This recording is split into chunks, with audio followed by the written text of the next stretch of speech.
More people are getting around these days on bikes, whether for commuting, recreation, or fitness. Part of the credit goes to events that promote bicycling and help build support for making it safer and more enjoyable. That's the purpose of Bike Week, a series of events beginning next Monday and culminating a week from this Friday with a celebration at City Hall. Our guest is from one of the organizing groups. We'd like to welcome the Executive Director of MassBike, David Watson. Thank you very much for being with us, David. It's great to be here. What about this growth in the numbers? We see much of that here. Absolutely. We've seen a significant increase in the number of cyclists since the city started its bike program in earnest in 2007, with the now recently departed Nicole Freeman to run it. And we know that she's put a lot of great programs in place that have contributed to the increases in cycling, and we're looking forward to seeing much more in the future. Of course, what you're also trying to work on with this series of events here is it's springtime, maybe the weather's more pleasant than usual. We hope so. And you want to get more people out there to at least give this a shot if they haven't done so before. Absolutely. Bay State Bike Week is really statewide, although there's a huge concentration of events here in the Boston area. And it's a great opportunity, weather permitting, for people to try biking in the city in a very supportive environment where there are lots of other bicyclists and events going on to really make it worthwhile. Now, imagine one thing that might make people hesitate is they might say, well, if I'm going to commute, I have to drive through heavy traffic. It's not very scenic, but we have groups that use arteries like Dorchester Avenue, so I suppose that there are a lot of groups out there that people can feed into and maybe find out this is more practical than they thought. Absolutely. Boston has a lot of bike advocates.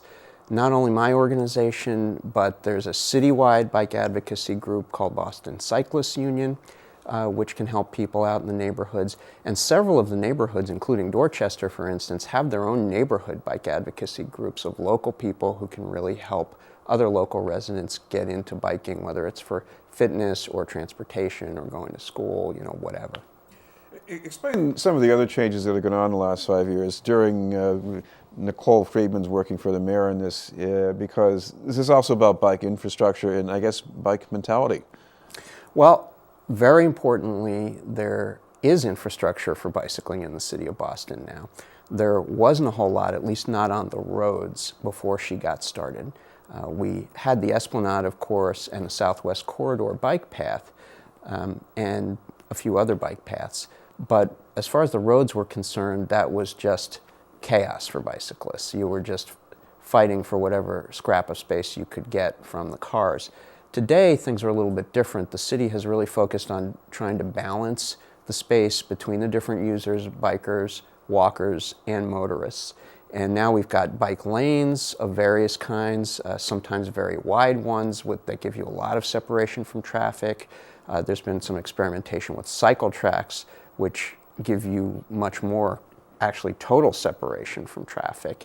And we're expecting to see a lot more of that in the future to really connect different parts of the city with very safe corridors for bicyclists. Now, we know it's still not allowed to bring bikes on the T during peak hours, but the T has come around quite a bit because there's a lot more thinking about what they call intermodal transportation here. Right, and actually we got our foot in the door with the T this past year in changing the peak hour restriction. Now the Blue Line, which connects East Boston to the rest of Boston, has a different policy than the rest of the MBTA system. It actually allows people who are traveling in the peak direction, which is towards Boston in the morning and towards East Boston in the afternoon, 1 extra hour of the peak period that they can bring their bikes on board, so it's a little bit shorter. And if you're traveling in the non-peak direction, for instance, you live in downtown Boston and work in East Boston, you have no restrictions. You can bring a bike on anytime, and that's true in both non-peak directions, morning and afternoon. So that's a very important change. It's been very successful in that it's caused no problems whatsoever that we've heard of. And we're looking forward to continuing to work with the T to find ways to further diminish the restrictions during peak periods. A new event this year is a summit for bicyclists and people who prefer to walk. Absolutely.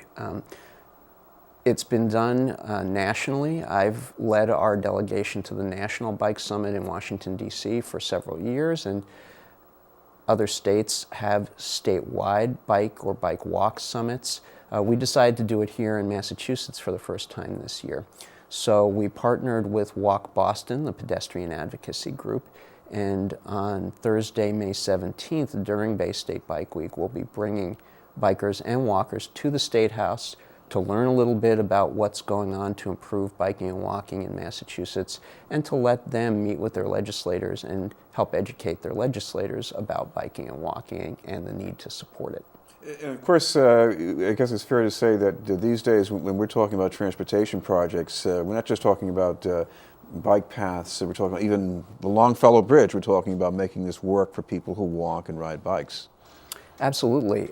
MassDOT has presented a design for the Longfellow Bridge that has some very forward-thinking ideas in it about reallocating space where it's needed, better balancing the modes between biking, walking, and driving. There's still some work to be done and some other ideas that are being discussed, but it's a big improvement over what's out there today. Another event here is the challenge, and this is really for employers to maybe try to get more of their employees to start biking.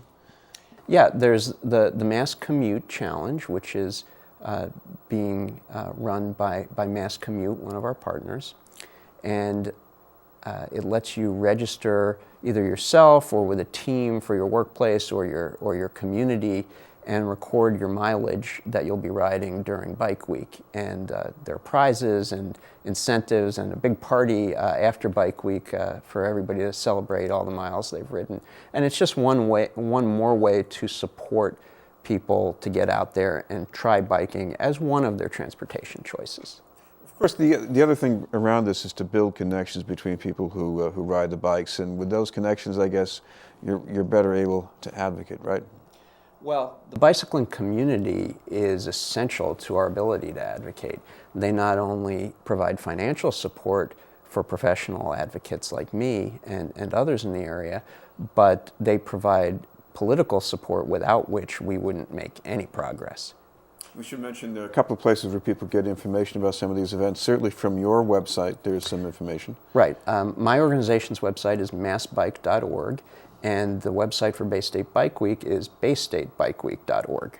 All right. Well, thank you very much for being with us from MassBike. Thanks so much. David Watson. You can also find more information about the events in Boston by going to bostonbikes.org.